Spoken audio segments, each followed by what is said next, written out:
احنا عاملين منسف. طبعا المنسف بنحط احنا شوربة اللبن على الخبز الطابون، من رنخه وبنحطه تحت الصدر.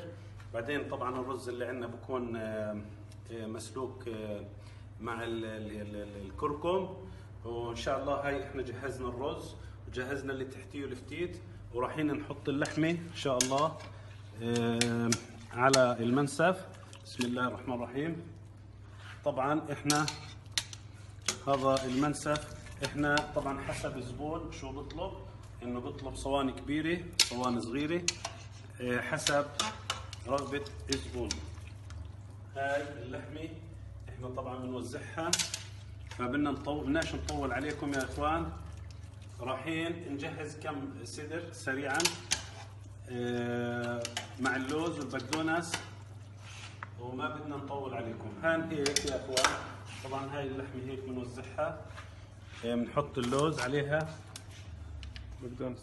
البقدونس يا اخوان هيك.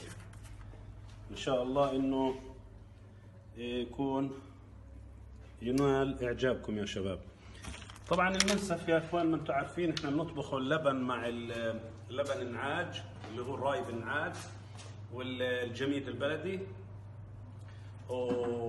هذا اللبن والرز. يعني رز يعني كما تعلمون الرز يعني طبيعي بنحطه. مساء الخير السلام عليكم شفات العرب، كل الاحترام لكم. احنا عاملين منسف، منسف طبعا بفتيت اللي مع شوربة لبن. اللبن هو عبارة عن جميد بلدي، لبن نعاج اللي هو رايب نعاج.